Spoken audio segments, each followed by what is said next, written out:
마태복음 18장 32절에서 35절 그리고 시편 50편 22절에서 23절의 말씀을 가지고 구원받은 자의 감사라는 제목으로 함께 말씀을 나누고자 합니다. 이 말씀은 총회 주제 설교를 하려고 했는데 조금 내용이 매끄럽지 제가 원하는 그런 방향으로 가지 않아서 조금 일부만 인용했음을 먼저 밝힙니다. 오늘은 무슨 날이죠? 맥주 감사 주일입니다. 성경 속에서 맥주절은 유대인들이 처음 익은 곡식을 하나님께 드리는 절기였습니다. 그러므로 자신들이 하나님께 구원받은 첫 장자임을 고백하며 그 의미를 새기고 하나님께 감사한 것이죠. 자, 한번 출애굽기 4장 22절 읽어볼까요? 너는 바로에게 이르기를 여호와의 말씀에 이스라엘은 내 아들 내 장자라. 하나님께서 모세를 이제 바로에게 보내시면서 하신 말씀이 이스라엘은 내 아들 장자임을 바로에게 밝혀라 라고 얘기해요. 장자가 뭐죠? 첫 아들이란 얘기죠. 가문을 이어서 유업을 이을 자, 계보를 이을 자라는 그런 의미입니다. 그렇습니다. 이스라엘은 하나님의 첫 열매로서 하나님의 것이었습니다. 그러기에 바로가 소유할 것이 아니라는 얘기죠. 바로 너는 하나님의 것 이스라엘을 풀어주어라. 그런 의미입니다. 자, 그래서 맥주절이라는 것은 그것을 감사하는 절기입니다. 자, 출애굽기 23장 16절 맥주절에 관한 말씀이죠.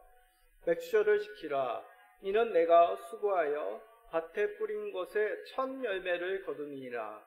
수장절을 지키라. 이는 내가 수고하여 이룬 것을 연말에 밭에서부터 거두어 저장함이니라. 그렇습니다. 이스라엘은 맥주절을 통해 자신들이 하나님의 언약 가운데 있는 구원받은 백성임을 감사하였던 것이죠.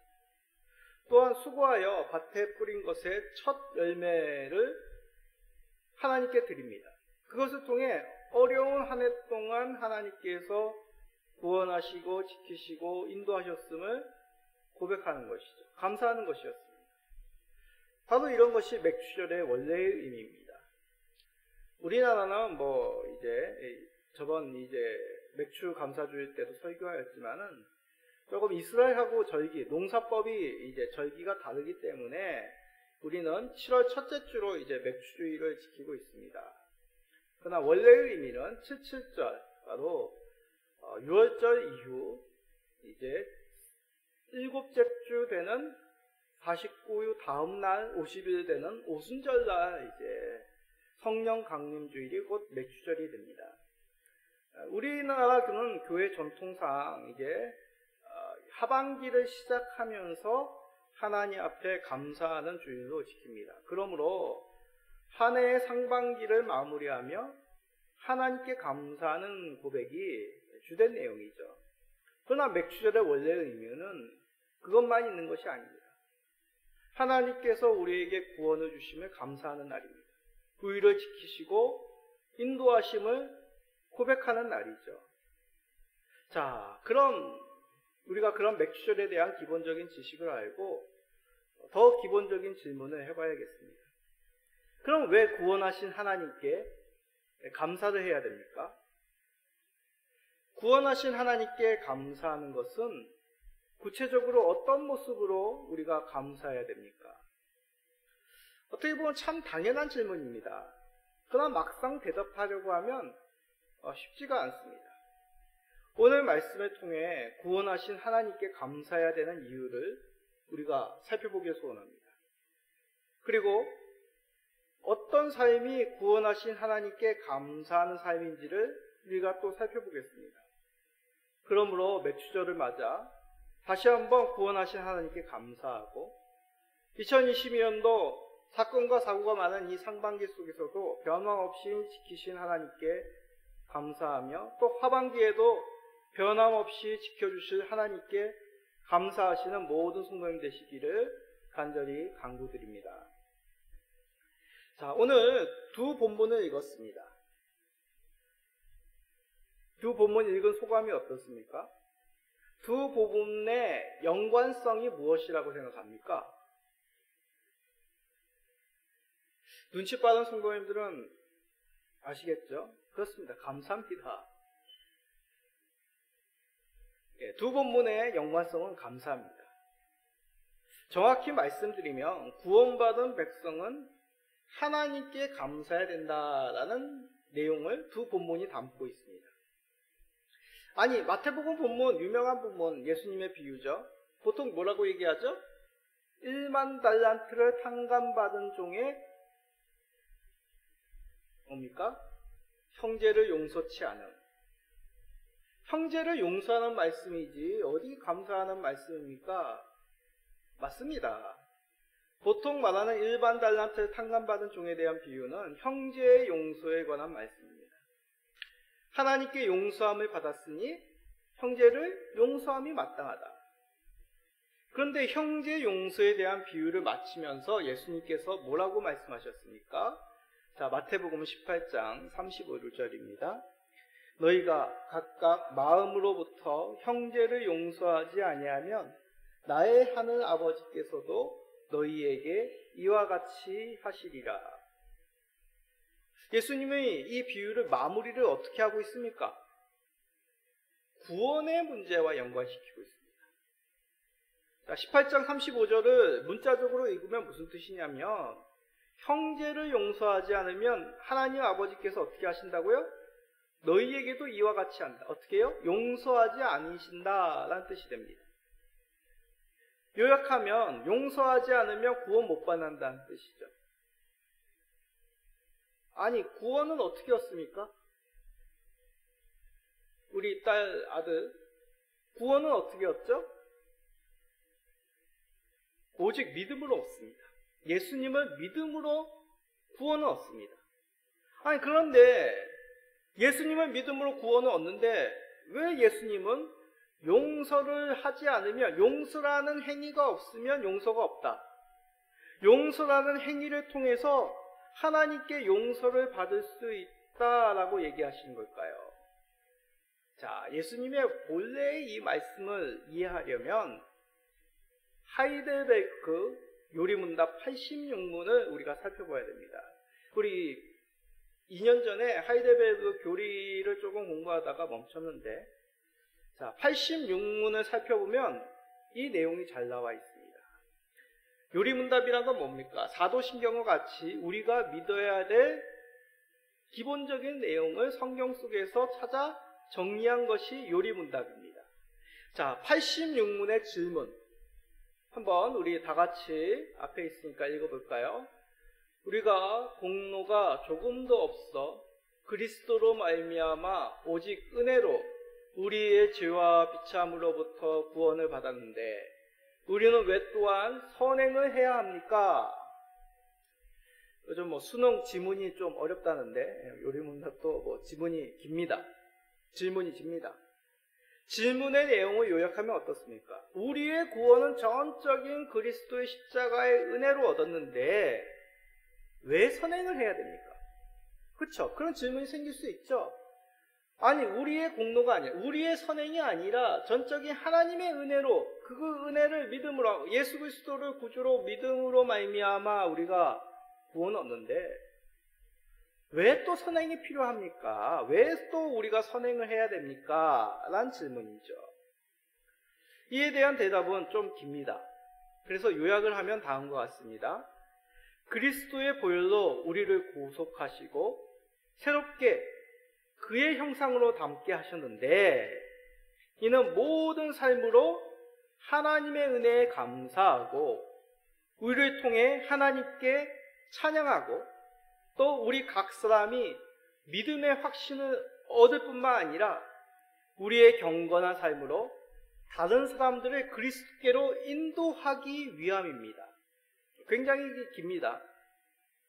무슨 말입니까? 요약을 하면 그렇죠. 우리가 은혜 받은 자로 선행을 해야 되는 이유, 바로 은혜 받은 자이기 때문에 하나님께 감사합니다.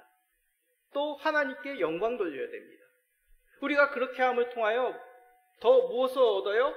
믿음에 대한 확신을 얻게 되고 또 사람들로 하여금 그리스도께로 인도하는 통로를 만들어준다는 것이죠. 그렇습니다. 1만 달란트를 탕감받은 종은 왕에게 전적인 은혜를 얻었습니다. 그러면 어떻게 해야 된다고요? 감사해야 되는 것이죠. 그러므로 왕에게 영광 돌리게 되고 자신의 삶 속에서 긍휼을 베품으로, 선행을 베품으로 하나님께, 왕께 은혜를 받았음을 그의 삶을 통하여 나타내야 되는 것입니다. 긍휼이라 은혜 받았음을 감사하는 자의 마땅한 삶이라는 얘기죠. 선행을 베푸는 것은 우리가 구원 얻기 위한 것이 아니라 구원 얻은 자로서 우리가 선행을 행해야 된다는 것이죠. 혼동하지 말아야 됩니다. 선행은 구원의 조건이 아닙니다. 선행을 해야지만 구원을 얻는다. 그 말씀을 예수님이 하신 것이 아닙니다. 예수님의 말씀은 선을 베풀지 않으면 구원이 없다라는 그런 의미가 아니라 선을 베풀어야 될 이유를 말씀한 것입니다. 선을 베풀어야 될 이유가 무엇이라고요? 은혜를 받았기에. 구원의 은혜를 받았기 때문입니다.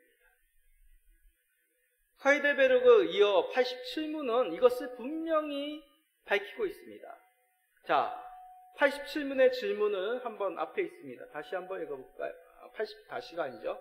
다음을 읽어볼까요?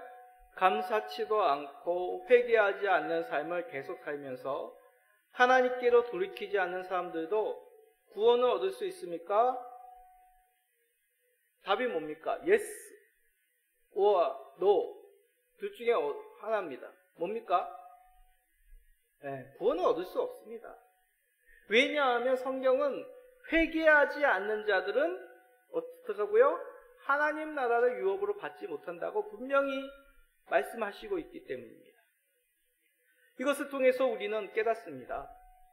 하나님께 감사하는 삶은 그리스도의 구원의 은혜를 얻은 성도의 당연한 삶이라는 것을 깨닫습니다. 1만 달란트를 탕감받은 종은 왕에게 어떠한 은혜를 얻었는지를 깨닫지 못하였습니다. 그래서 감사하지 않았죠. 결코 이런 자들에게 하나님 나라가 허락되지 않는다라고 예수님은 이 비유로 밝히십니다. 우리는 이것을 기억해야 되는 것이죠. 이 말씀을 교훈 삼아 받은 구원의 은혜, 하나님께 받은 그 구원의 은혜, 또 우리를 인도하시고 지키심의 그 은혜를 감사하시는 우리 모든 성도님 되시기를 간절히 간구드립니다. 자, 우리가 왜 감사해야 되는지를 배웠습니다. 왜 감사해야 되죠? 구원의 은혜를 받았기에. 그럼 어떻게 감사해야 될까요? 감사헌금 드리면 끝입니까? 재물을 드린다고 끝은 아닙니다. 우리가 전부 읽지 않았지만 시편 50편에는 이스라엘에게 회개하고 바른 제사를 드리라는 말씀이 담겨져 있습니다. 그 말씀을 통하여 이스라엘의 잘못된 신앙을 바로잡고자 하는 것이죠. 자, 시편 50편 13절입니다. 내가 수소의 고기를 먹으며 염소의 피를 마시겠느냐.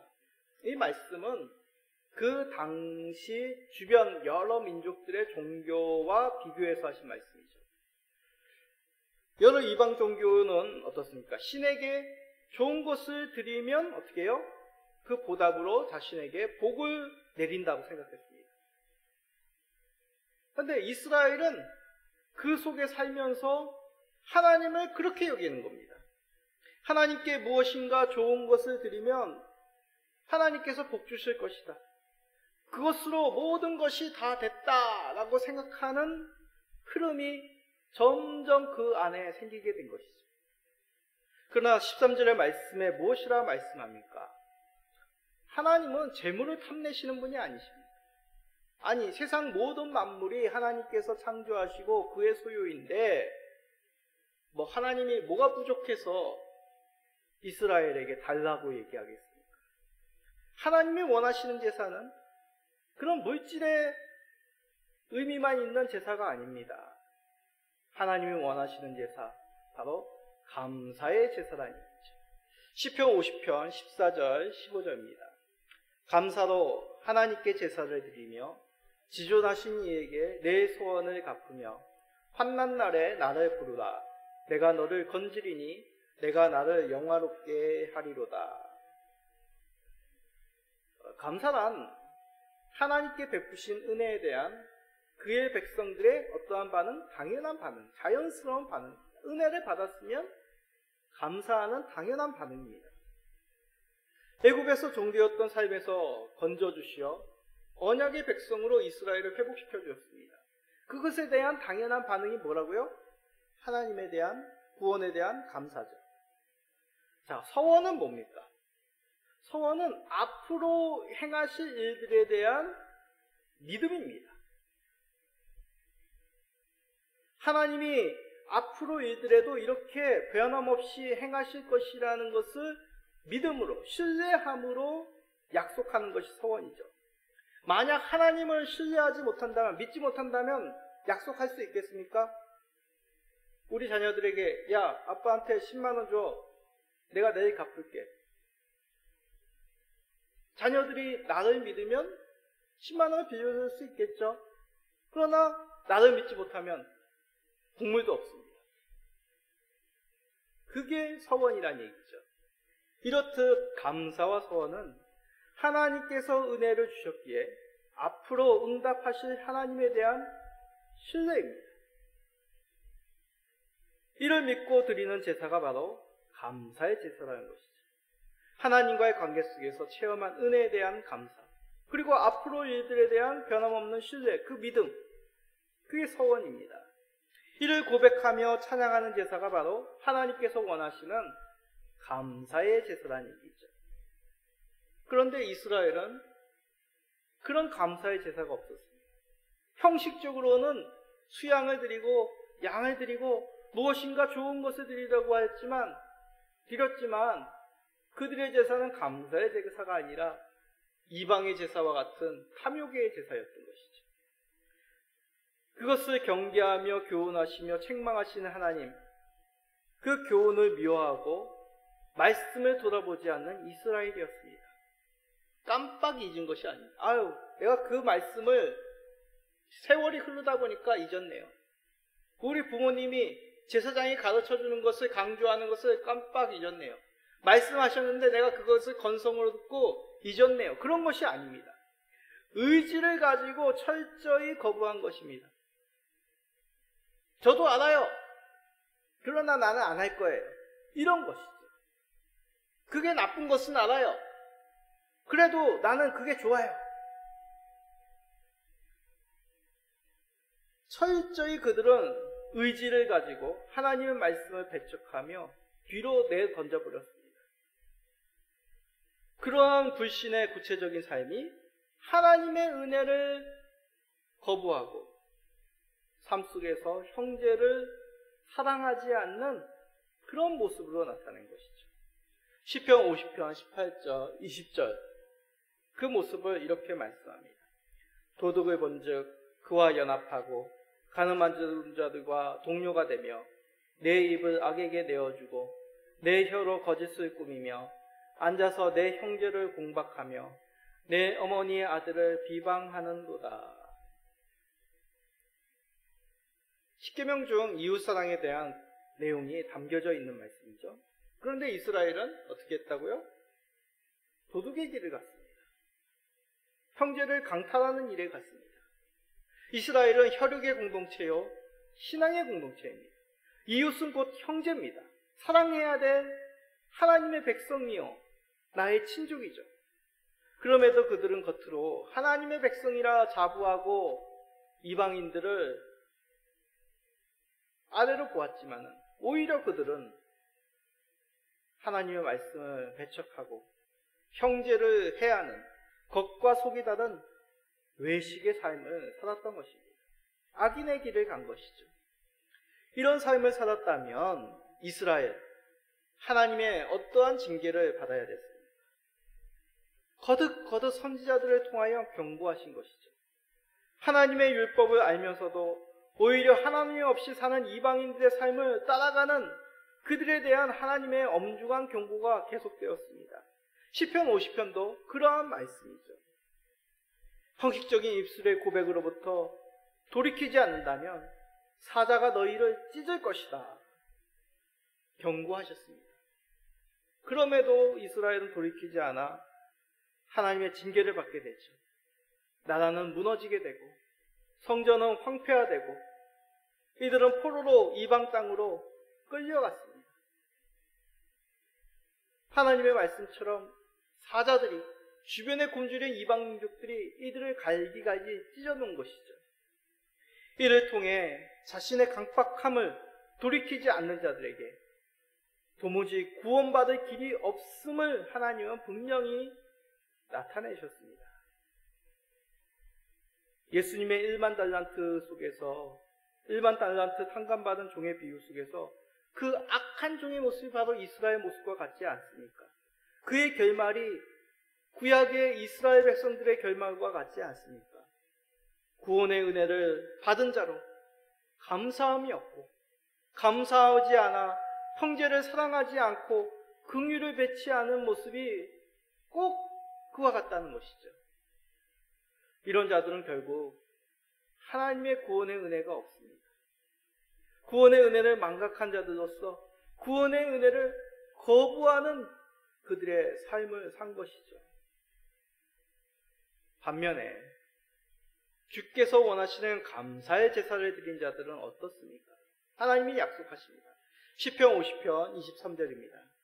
감사로 제사를 드리는 자가 나를 영화롭게 하나니 그의 행위를 옳게 하는 자에게 내가 하나님의 구원을 보이리라. 아멘.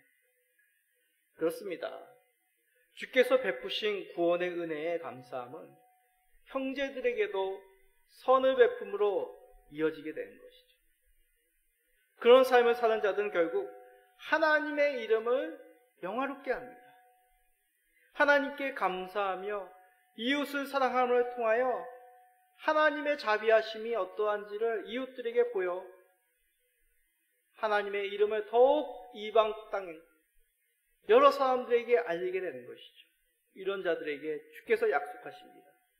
하나님 나라가 멀지 않았다라고 말씀하신 것이죠. 이렇듯 감사의 제사는 단지 감사의 예물로 드리는 것으로 그치지 않습니다. 하나님께 감사의 찬송을 드렸다고 해서 감사가 다 아닙니다. 우리의 중심으로 하나님의 구원의 은혜를 감사하는 것, 그 받은 은혜대로 이웃에게 베푸는 삶을 살아가는 것, 이것이 진정으로 주께서 원하시는 감사의 제사, 감사의 예배라는 얘기죠.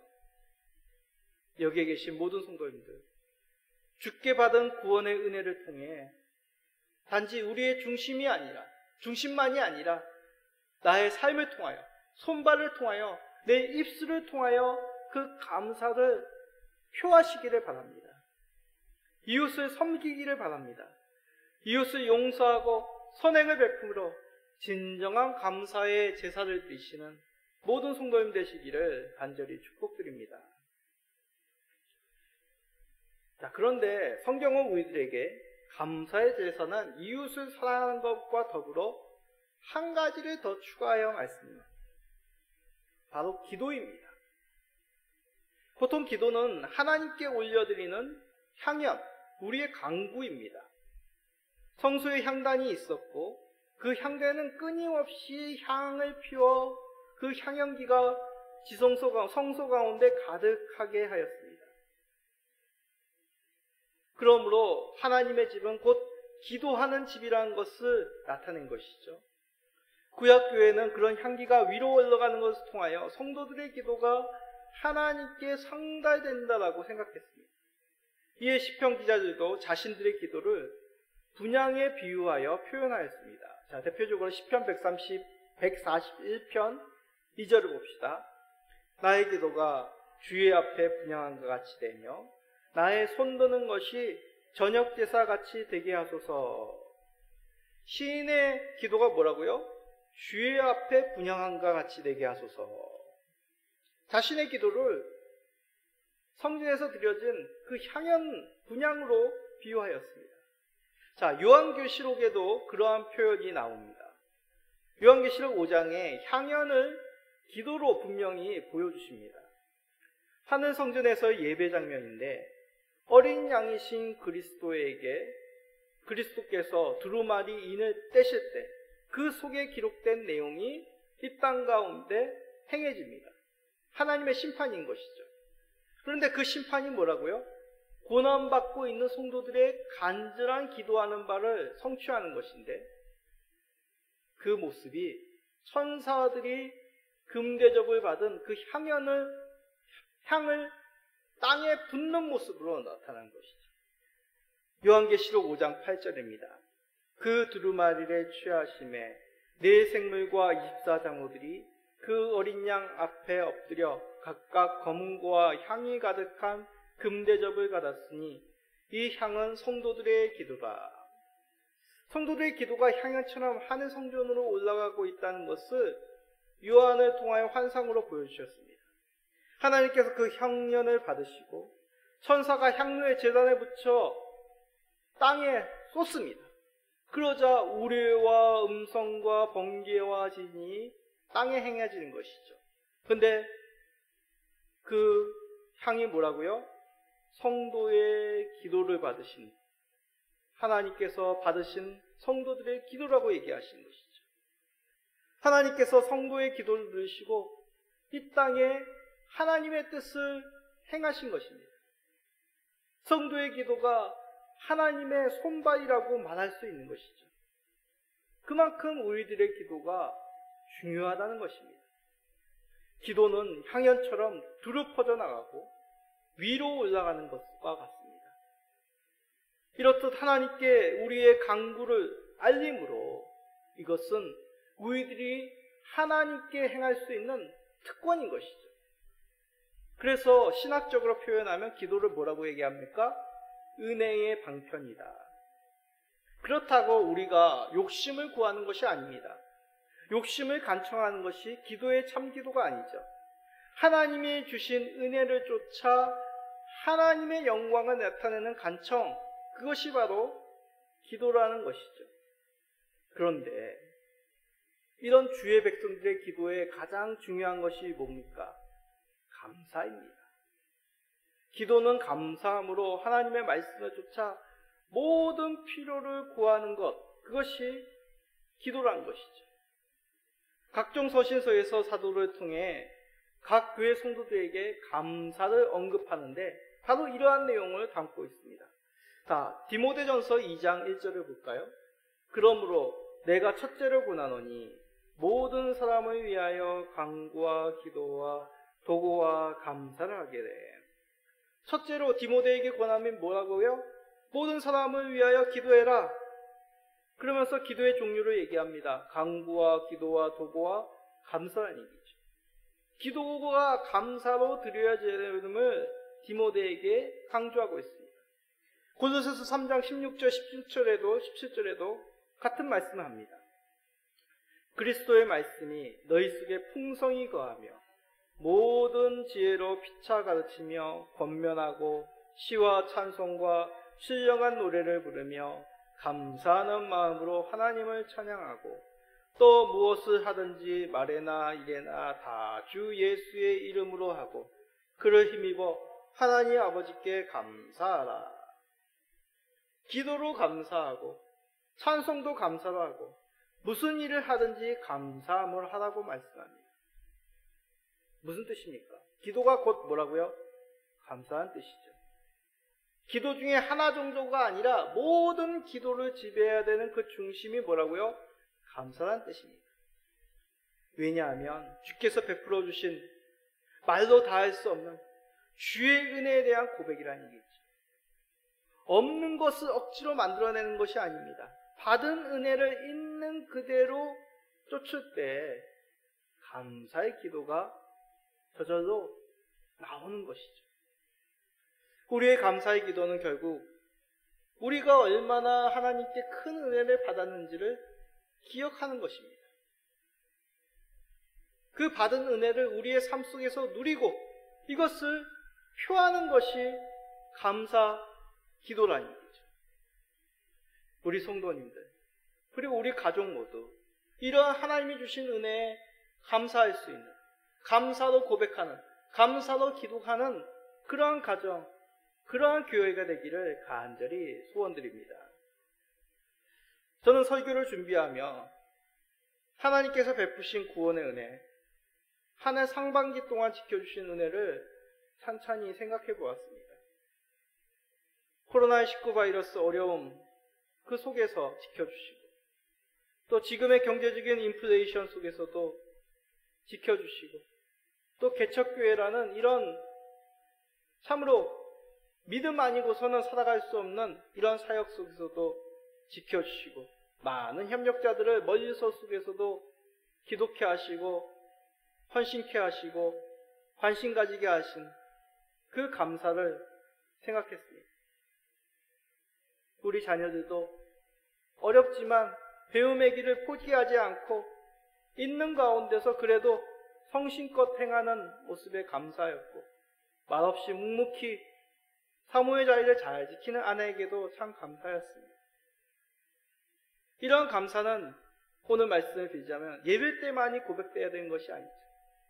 만나는 사람마다, 또 우리 가정 안에서도 입술을 열 때마다 고백되어지며 함께 가족들이 나눌 때, 이것은 진정한 하나님이 원하는 감사의 제사임을 깨닫게 되었습니다. 더욱 이웃들에게 하나님의 감사의 제목을 나눌 때 우리 자녀들도 이것을 보고 더욱 하나님 앞에 감사하는 성도로 커갈 줄 믿습니다. 우리는 없는 것을 세워보기보다 있는 것을 감사하는 성도가 되길 소원합니다. 하나님이 주신 구원의 은혜, 인도하시고 지켜주신 은혜, 받은 것을 잘 세워보아 하나님께 감사함을 고백할 수 있는 모든 성도님 되시기를 예수 그리스도의 이름으로 간절히 축복드립니다. 아멘.